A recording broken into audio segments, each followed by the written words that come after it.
Greetings and welcome to Get the Tea with Buda. I'm Buda Biberai, and today we are joined by Nicholas Goffard. We have the pleasure of having a few of our community members who are here to speak to you about the community service that they provide to us. Specifically, we have representatives from the Ark of Loudoun. We have the Loudoun Volunteer Caregivers, and then we also have a Farmless Ordinary. What we want to do is we want to give them an opportunity to be able to speak to what they do in the community and why they chose to do it. So I'm going to start out with introductions. And Denise, if you would mind, please introducing yourself.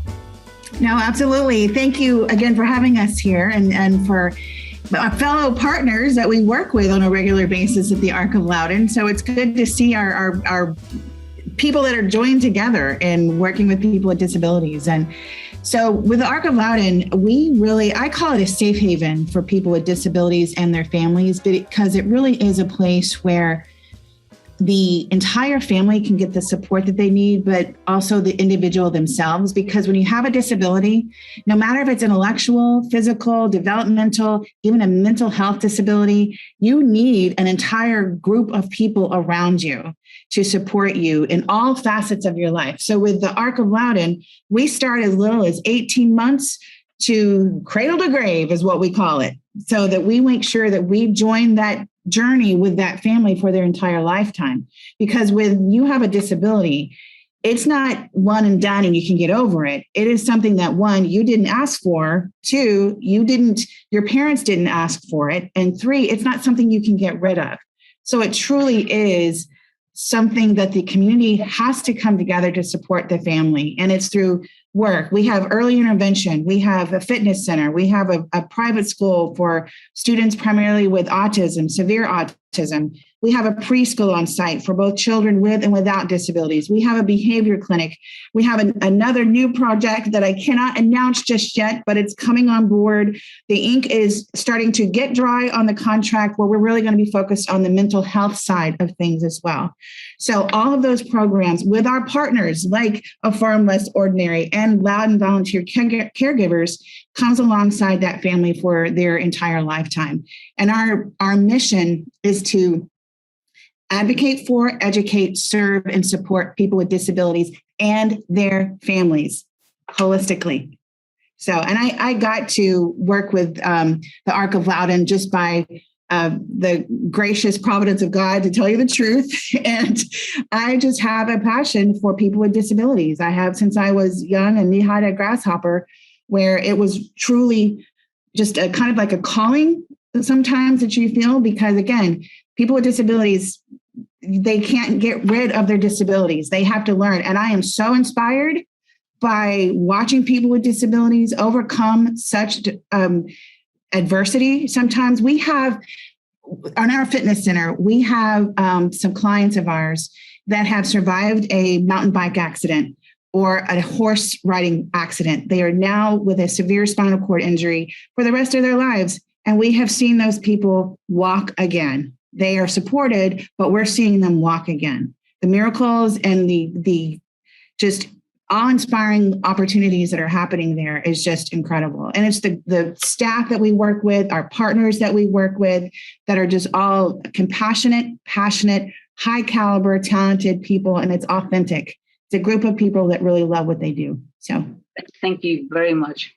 And I'm going to pass it over to a Farmless Ordinary, and Maya or Greg, whichever one of you wants to take the lead on that. Hi, my name is Greg Masucci. This is my wife, Maya Wexler. In 2016, we formed a nonprofit 501c3 called the Farmless Ordinary. Our mission is to provide employment and a welcoming community environment to adults and people with intellectual and or developmental disabilities. We do that through providing agricultural employment at 2 farm locations in Loudoun County, one in Lovettsville, one in Leesburg. This year we'll employ 23 people. Unfortunately, people with IDDD or intellectual and developmental disabilities have about an 80% unemployment rate, and we're trying to change that.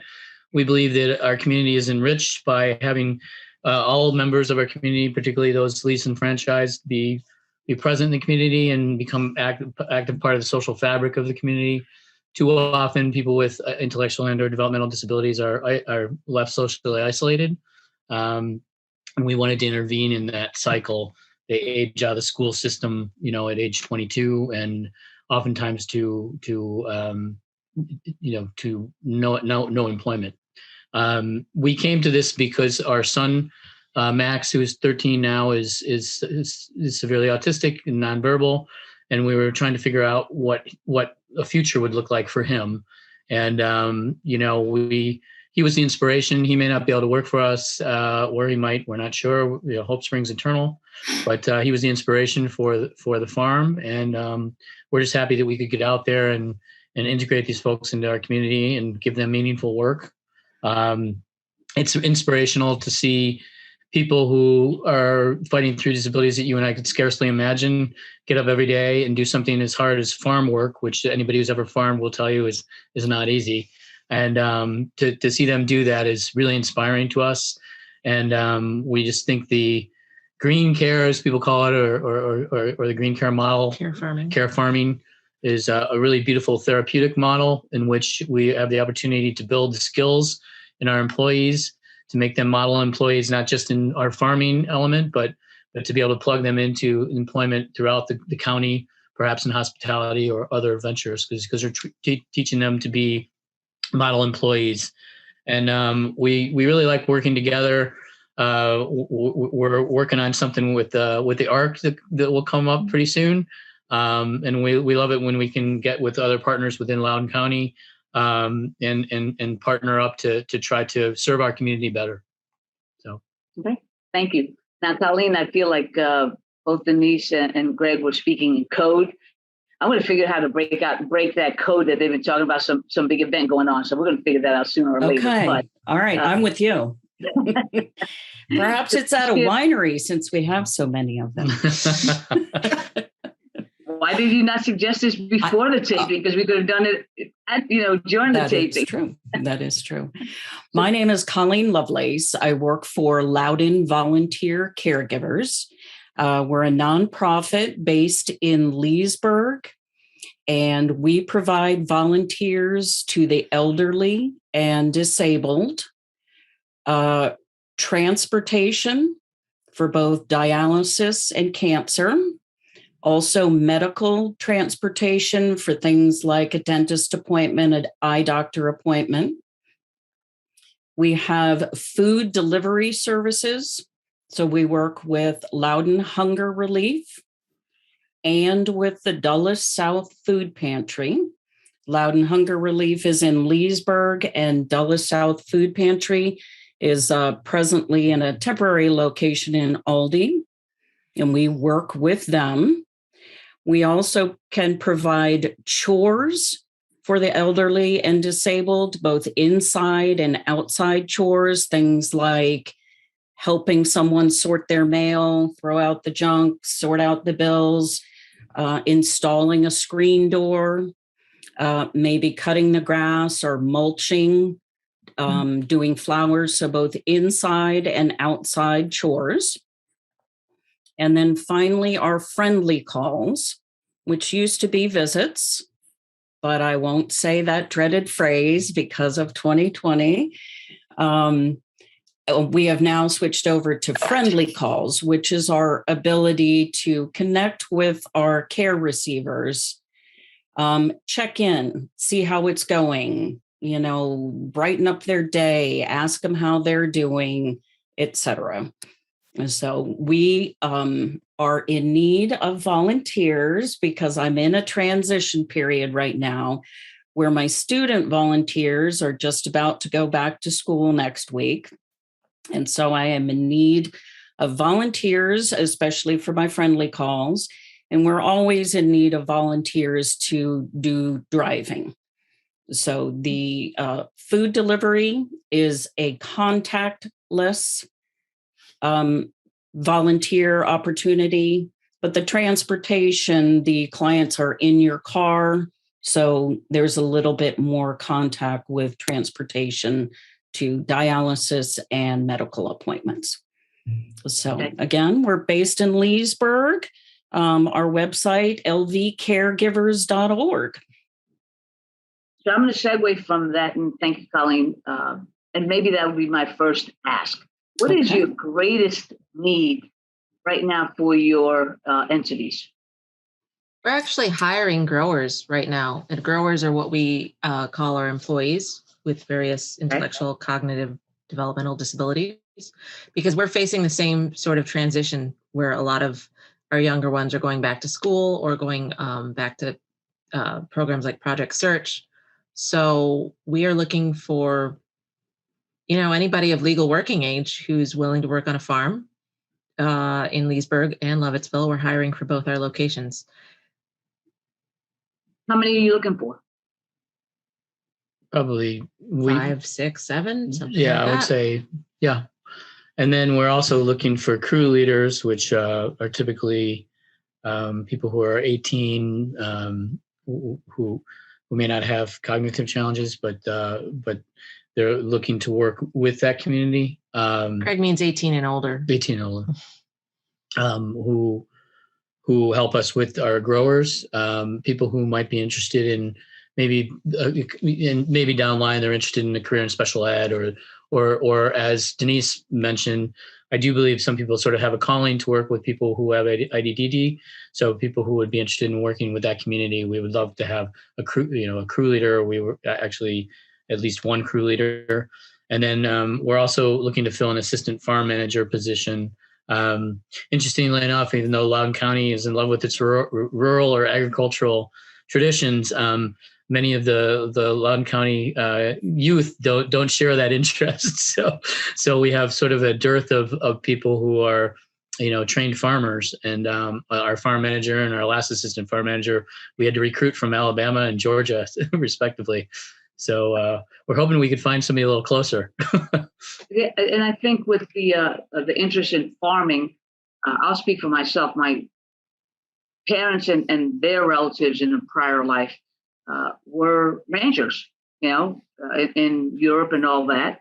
So we come and we get raised in New York City, and other than maybe seeing a tree over Botanical Gardens or at the Bronx Zoo or Central Park, we didn't see green. So we weren't exposed to that. So when I came down to Northern Virginia, I did think I was in the country. It was at Fairfax County, and now so that was not the country. I'm like, yes, it is, because there's grass. What more is that? What more else is used to identify that? Then in '93, I opened my practice in Loudoun, and that was really country. Which again, I was told that's not country. So I keep thinking I keep labeling everything. But all kidding aside, I think kids just don't know. I guess the benefit or the exposure of being able to be outdoors and literally get your hands dirty and build something or plant something and see it grow. I think that sometimes comes with maturity, where we start appreciating that a little bit later in life, because at that age, you're just trying to run and you're trying to go places really fast and trying to change the world or engage the world. So they just may not have quite that appreciation, but to the point that you're making, maybe that's what we need to do, is to find a way to introduce them to it. Because even if they don't stick to it as a lifelong career, this is a great skill for them to engage in and to develop. So I appreciate that. So Greg, as far as you're talking about the individuals that you guys are looking to hire, do you also have a need for volunteers? Yes, we actually have a pretty robust volunteer program. And you can sign up right on our website at farmlessordinary.org/volunteer or volunteers. I can't remember which it is. And you can click on that link. And we do screen all of our volunteers because we work with a vulnerable population. So people do go through a criminal background check before they come onto the farm, because obviously we want protecting our growers is our first priority. But other than that, once they pass that background check, they can sign up for different volunteering events or different times at both the Leesburg farm or the Lovettsville farm. And we've had a pretty robust, since we moved to Loudoun County, sorry that you went to Plymouth, but since we moved to Loudoun County, our volunteer ranks have swollen considerably. We're very happy about that. There's a real good spirit of volunteerism within Loudoun County that we've been able to tap into. And so it's great. We're always looking for more volunteers. It's a great way for us. It serves a couple functions, not just the volunteering, but we believe it's important for people to work alongside people who might have IDDD, to realize that they're people just like them. And that's really the truest for me. We also have a need for volunteers, because that is how we run. So all transportation, all food, all chores, all friendly calls are all done by volunteers. People can come to our website. We also work with a partner, Volunteer Match. We work with another partner, Dulles Area Transportation Association. And all of those folks, and sorry, how can I forget? Loudoun Cares, dearest Valerie at Loudoun Cares sends me volunteers as well. And I have found that I have almost a groundswell of teens. Now, maybe it's because they don't need to go outside. I don't know what that is, but I have had just a tremendous amount of teen volunteers, which has been extremely heartwarming. And the very teen that you think isn't ever going to make a friendly call is the one making 14 friendly calls. And you're like, wow, I am totally writing you a recommendation letter. So I have been uniquely surprised that we get as many teens and that they are indeed so willing to do as much as they can. They can't drive like an adult driver because they have to have someone in the car until they're 17 and a half or 17 and 3 months or something like that. But that allows me to then incorporate a family. And I've gotten several families this summer where it's a mom and her 2 sons and her daughter, and they pick up the food deliveries for me. So the mom is doing the driving, but the teens are actually picking up the food and delivering it to the front door and things like that. So been very pleased with the amount of help. But now, people are like, I'm a teacher. I got to go back into the school system, or I'm a student and I got to get back to class. And I'm like, oh no, who's going to deliver food next week?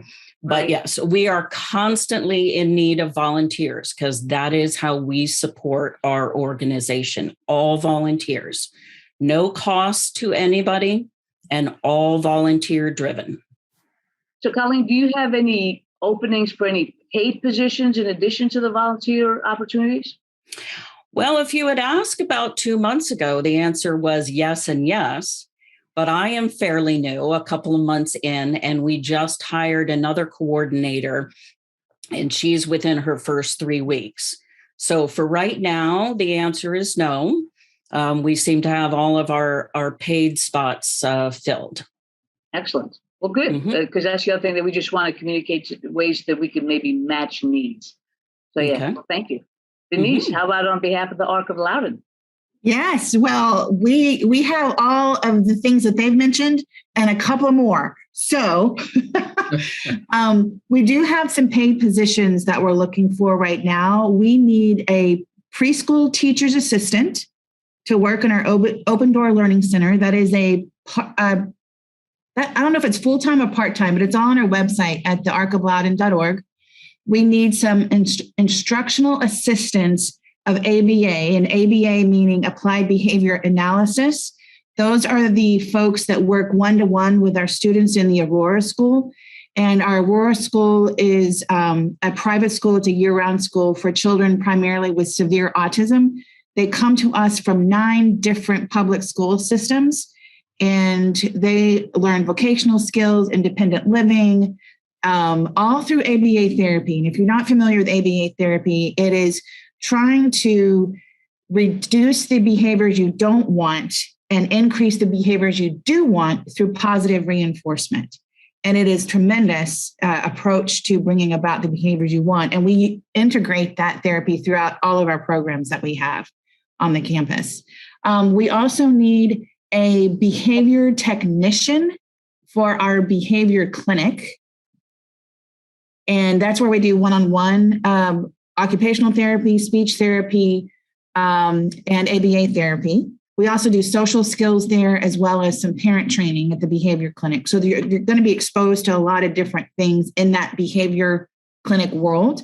We also do physical therapy through the clinic as well. That's actually in partnership with our program called Ability Fitness Center. And we need a part-time person, a part-time physical therapist to help us in that clinic, in the center. So that's basically a gymnasium for people who have survived a neurological event. It could be a stroke. It could be a brain injury. It could be a spinal cord injury. They may have cerebral palsy, Down syndrome, whatever that is. It's where you can come and have a gymnasium, come as often as you want to get that muscular memory back and develop your body, not pain management. It is get your body back in shape to where you can be as independent as possible. So we do have that position, as well as back at the clinic, we have the need for a diagnostician. One of the new programs that we've implemented, and really we're expanding it, we've been doing it all along, but we're expanding it, is our early intervention.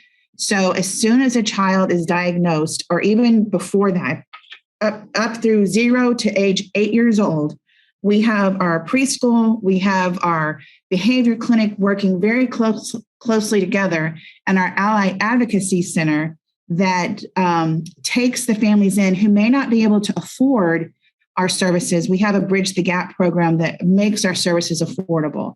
So that diagnostician role is someone that we need to get in, because right now families are having a very difficult time getting the diagnosis. And then the insurance has to wait until the diagnosis is done. And then you can't get your therapy until insurance takes care of it. So it's a big mess, to say the least. So those are the paid positions that we're looking for right now.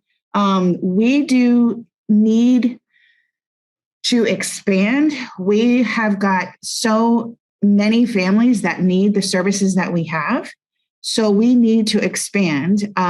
We would love to be able to expand on the property on which we are housed right now. We don't own that property. That's actually owned by the Paxton Trust. And so, but the Ark of Loudoun has such a need and such a vision to expand our services that we really need to have that flexibility to expand. So that's something else that we're looking at for people to invest in our future on that. And we do need volunteers.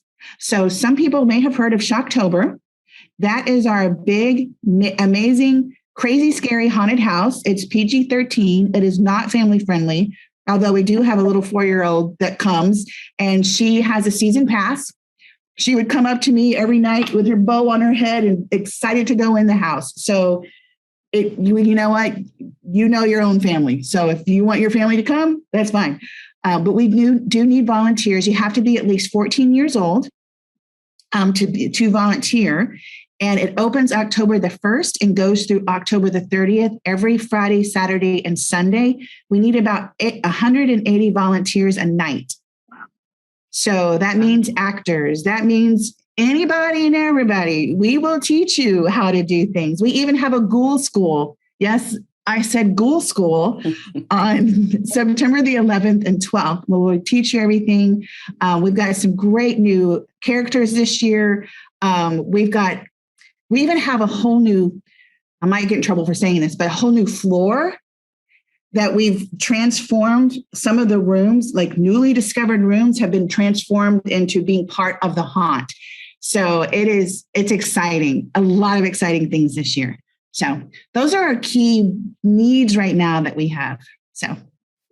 Okay. So now, and Colleen, I know you've been trying to avoid the specific reference to this challenge that we're facing now, and we've been into the last 17. So I'm not going to treat it as the voodoo word, but we're going to just deal with it as it is. And that was COVID-19.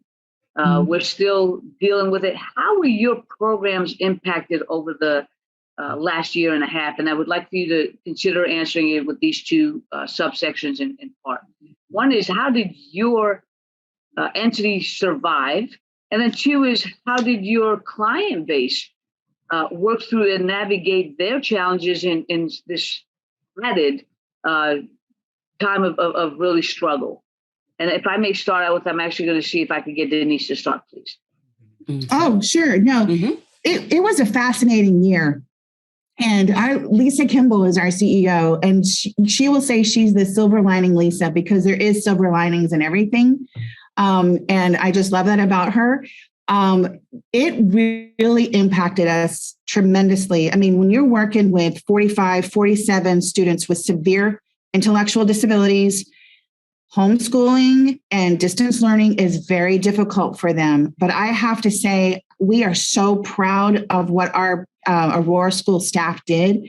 They immediately pivoted from all the in-person things that they do to going to distance learning. And we ended up being such a good model that we had school systems calling us about how we were able to transition so well with our students. And it was incredible. We went to virtual sessions on how to, fill a dishwasher. So the therapist would be at home showing you how to do that in their own home. So, I mean, it was just absolutely amazing. And when you look at our fitness center clients, our director, she ended up pivoting to going to their homes. They need that physical therapy. You can't stop that with them. And so she had her, I don't remember what she calls it, but it hits her table that she takes and STEM. She goes, have STEM, we'll travel. And that was something that she did with a lot of our Ability Fitness Center clients. She went to their home, which actually ended up being a really good thing, because she was able to help them adjust with their day-to-day surroundings at home to make it better for them to live even more independently. So there was a lot of wonderful things that have happened through the 2020 COVID. So, and then if you look at what we did with Shocktober in person, how in the world are you going to do that?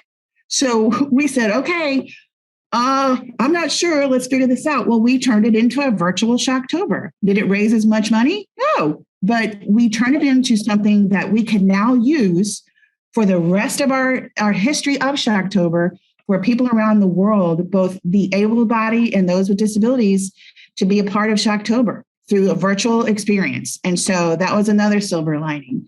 And we got through it just from the sheer dedication from the staff, from Lisa's incredible leadership, and her just trying to keep us all together, which she did. And we were able to get the PPP loans as well. So that also helped as well. So, but it was really a valiant effort from really the Aurora School, and what the Amy Metaxa, who's our principal, she just led that whole effort to make sure we still delivered the excellence that our students needed, and worked very closely with their families on how to work with them on reinforcing what they're learning at school. So it really was a tremendous experience to watch and be a part of. Thank you. Maya and Greg, I'm going to let you answer the question next. And then Colleen, I'm going to reframe the question for you, because I know you indicated that you've been with them for 3 months. So we may have to retrofit that question so that it actually helps encompass what your experience has been, and then also what your plans are for this continuing challenge. So Maya or Greg, who wishes to respond? So when COVID happened, we were just getting our season underway, and it was a scary time, of course, for everybody. What was interesting to me is that for many of us, for many people, it was probably the first time they couldn't see their loved ones. They couldn't see their parents or their kids or what have you. They got a little taste of social isolation. And unfortunately, too often, people in the IDDD community, they face social isolation on a daily basis. And so, for us, it became even more important for us to keep going as an organization. And luckily enough, farming is considered an essential business. So we were able to operate during COVID. We took our protocols very seriously. We masked up. We kept our social distancing. Much of the work is outdoors, of course, so it enabled us to move forward. But like Denise, we also had to get a PPP loan to keep from having to lay people off. And we really didn't want to do that, because many of the folks that work for us would re-experience the kind of social isolation that they're unfortunately all too used to. And, for them, our farm is not just a workplace, but it's a place of community. It's a place where these beautiful little relationships develop between our employees, and just a place, that they can be themselves and not feel judged, and a very welcoming community. So, we did everything we could to keep our doors open, and we did that very successfully. And we actually had a pretty good growing season. Terrible fundraising season, but a good growing season, and we delivered what we promised as usual, and we've always been able to do that, and we were thankful to be able to do that. We were thankful for the government intervention in form of the PPP loan, because that kept us from having to lay people off. And but I think it was a sort of a interesting, when I have gone to fundraise subsequent to this, I do talk about that social isolation piece, because I think for many people, it was the first time they had experienced what all too often people in our community experience on a regular basis. And so I think it maybe connected for them. And so, when I've talked to groups of people, I talk about that component, and people seem to really connect to it in a way that I don't think they did before. So I'm a person who tries to find the silver lining in all clouds, and so I feel like, well, maybe that's the little blessing. People got to get a small taste of what life might be like if they were impacted by the disabilities that many of our folks are impacted by. And we were lucky enough that we have a pretty hardcore base of clients who supported us through COVID, and even volunteers who came during COVID. And as I said, we kept all our protocols very rigid. There were a couple of our normal employees who were unable to wear masks and unable to keep social distancing, and they did have to, voluntarily not come in during this time. And fortunately, they've been able to rejoin us since the vaccines.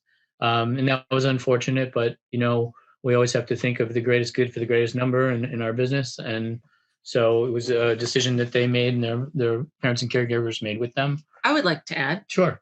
that last year, all of the schools shut down, went virtual, or programming was just shut down entirely.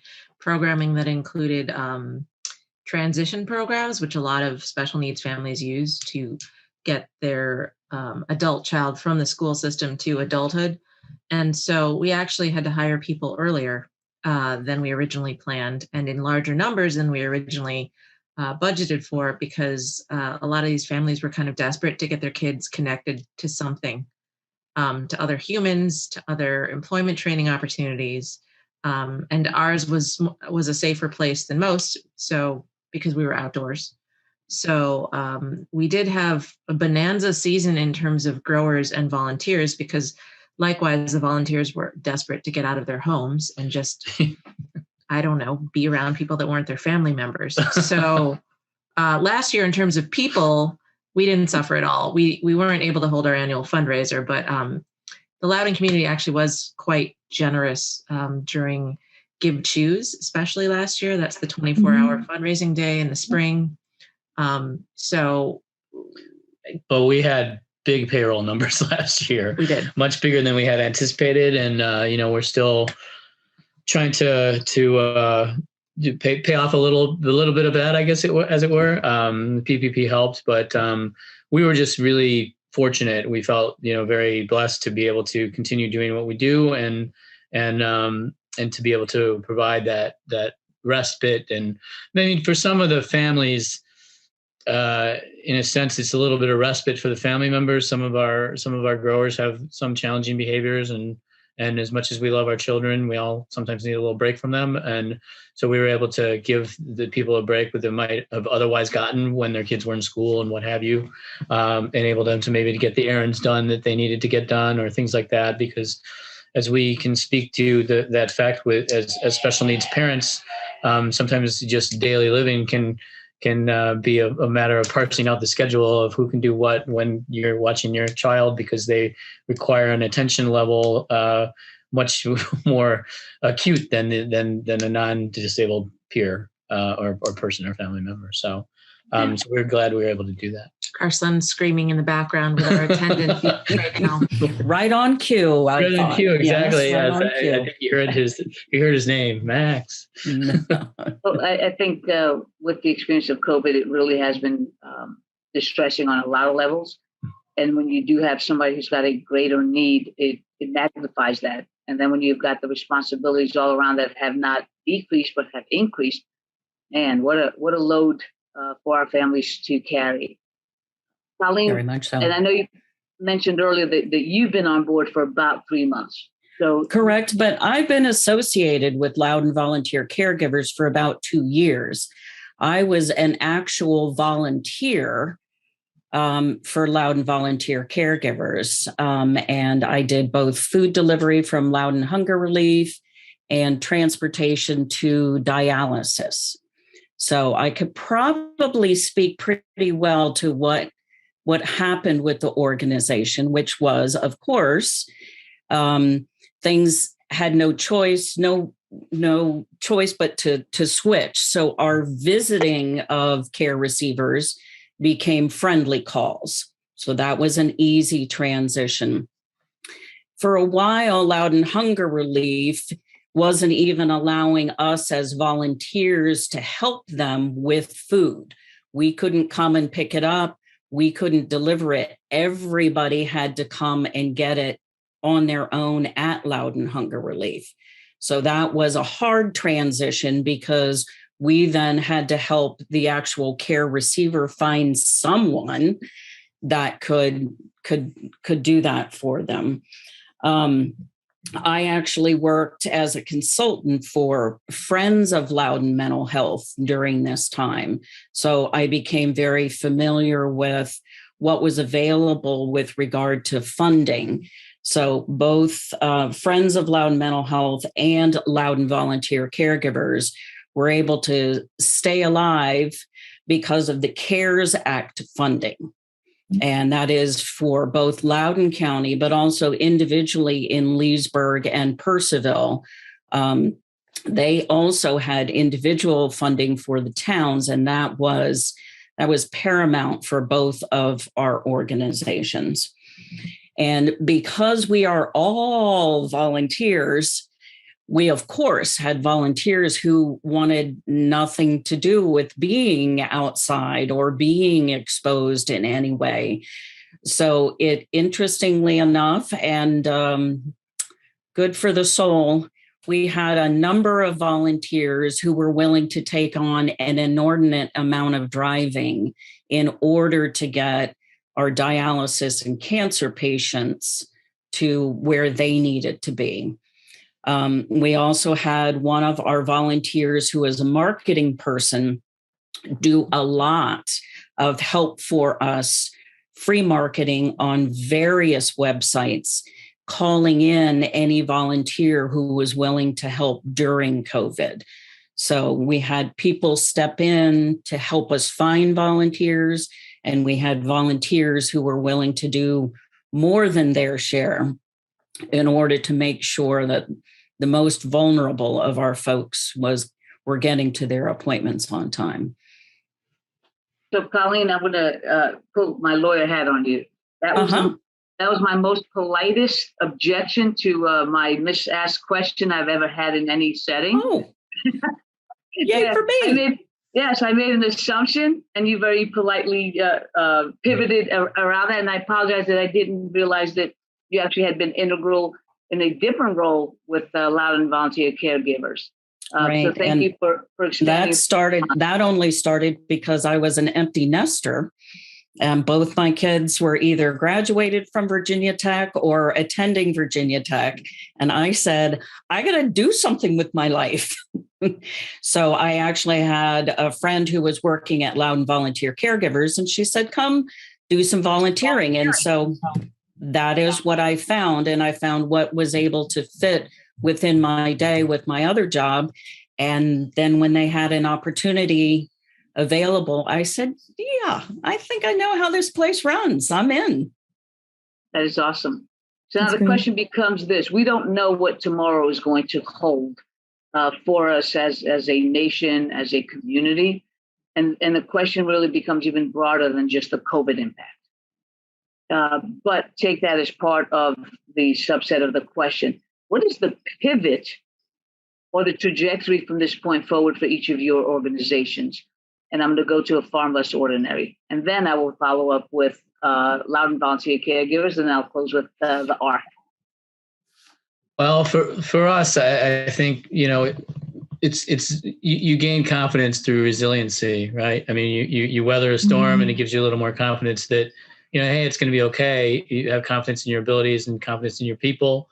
And, Kate, our farm manager, who was on the job about 5 minutes when the other farm manager left because she was pregnant and she didn't want to, so she never really had a chance to be trained because our other farm manager was pregnant and didn't want to take any risk with COVID. So she, left immediately, and we understood that.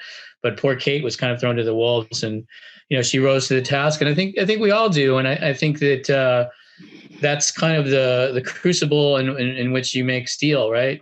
When you face crises, you find out who you are as an organization, and you grow from that. And I think we've sort of created some building blocks for a very solid foundation on which to grow, and we're doing that.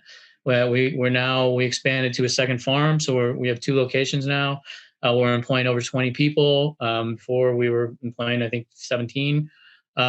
Next year, we hope to employ even more and expand our footprint at one of the farms.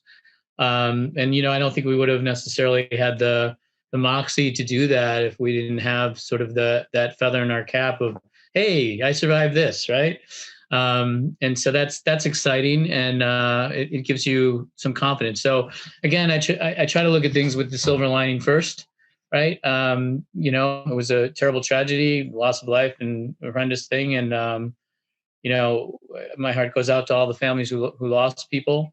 That life does go on, and we try to learn from those tragedies what we can, and I think we have done a pretty good job of that, and as we move forward, I think that confidence will help us grow even bigger and be able to serve more. Thank you. Colleen? Well, we definitely learned how to be helpful virtually, and that is, again, through our friendly calls. We had to cut down some of our programs to the senior centers where we would go live with volunteers, and I don't think we're going to be able to pull that back up this year. We are still doing our food delivering, and our transportation people are slowly coming back. They're feeling more and more confident that people are vaccinated, and therefore masking and gloving up is an okay scenario that they feel comfortable with in order to continue to take our transportation people. And I am always stunned by the amount of volunteers that want to just step in. Again, I am heartwarmed by our teens, our next generation that says, me too, how can I help? And I am always thrilled with that. That's awesome. Thank you. Denise? Yeah. The way forward for us, we've just basically going to be adopting and keeping some of the things that we're doing now. Like the telehealth for the behavior clinic. We now have offered that, and that caveat was because of COVID. We had to do that. Our preschool has now moved to a full day preschool rather than doing a half day, some days, full days, other days. We're now completely full day because we've had several of our parents who have said, we really need the full day. So we now offer a full day exclusively, which is a really good thing that we've needed. And remember that preschool is both for children with and without disabilities. So it is a beautiful business model to see how both groups are learning from each other. And it's just, if you need a little bit of shot of cuteness, that's where you go. We've learned how to pivot in just delivering a full day of school, 5 hours on a daily basis to our students with severe IDD. And we will be able to continue that if we have to go back to that model. We don't prefer it, obviously, but it's something that we can continue. Allied Advocacy Center, we've taken all of the future education and workshops. Future planning is what we call those workshops, where we teach people how to connect to the resources that are available to them on the state, local, county, and federal levels as well. Guardianship, how do we transition? What about my child once they graduate high school? All that kind of stuff is what we do through Ally Advocacy Center. And we've taken all of those trainings online. We've also taken our Let's Chat for adults with disabilities for their recreational outings as well online. So we can pivot and we can do that. We're also expanding geographically beyond Loudoun to help serve people from in the West Virginia area. And so there is such a need for really a community of people to come around families who are dealing with disabilities. And we will take whatever we need to do to transition and promote the secure, best approach to our families and individuals that we serve. So we'll be able to do that, and we will continue to do that. Excellent.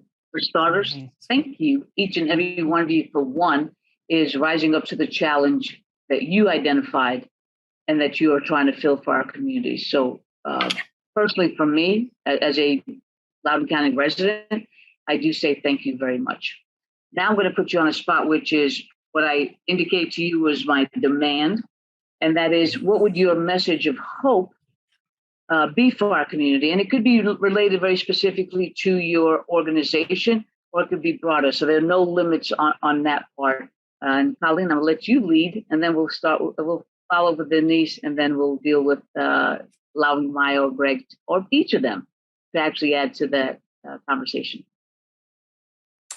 Well, I think I said it a little bit in the last one, where my biggest hope is that what I see in the generation that is up and coming is delightful. As many times as we want to say they watch TV too much, and Twitter and Instagram and binge watching, and I don't experience that in my job. I see teens who want to help, who want to make a difference. And I am always stunned by that. I love all of our volunteers and the various ways they come in and the various projects they can address. But I am the most hopeful based on our upcoming generation and what I see in them as a good heart and somebody who wants to help. So I love that. Excellent. I would say the hope that I see is that if you are someone who learns that your child has just been diagnosed with a disability, it could be autism, it could be cerebral palsy, it could be Angelman syndrome, whatever it is that you've been diagnosed with as a family, it is a family, not just the individual, that you're not alone in this community. This community is very much so supportive and join together as champions to come alongside these families. And that's what we're here for as an organization, and to connect you not only to what we do on our campus, but all the other wonderful partners that we have, like Loudoun Volunteer Caregivers and a Farmless Ordinary and a Place to Be and Loudoun Hunger Relief. I mean, all these groups we work together with on a daily basis, but you're not alone. And we are there to help connect you to be able to live a life like yours, a life of normalcy as best as we can. So that's our message of hope. For me, Denise hit the nail on the head. It's actually one of my favorite slogans that the Ark has ever had. You know, what do the folks who work for us want? They just want a life like yours. And I defy anybody to come out to the farm and work alongside these folks and not be inspired, because it's inspirational in the sense that you can't imagine the kinds of challenges they face to get through their workday. You know, my son can barely stay in one spot more than 10 minutes. And a lot of them have comorbid symptoms, like maybe they have autism, but they also have OCD, or they have other challenges on top of that. And, you know, if they can get in there and work hard and get their paycheck and do something they're proud of, and they are very proud of what they do, that in itself is inspiration. And I believe that as a society, I think, you know, true hallmark of a great society is how well it treats its least enfranchised members, right? Yep. I mean, any society can treat the rich and powerful well, but how well do you treat the average person, the homeless person, the person who has a disability, the person who's elderly, the person who's sick, infirm?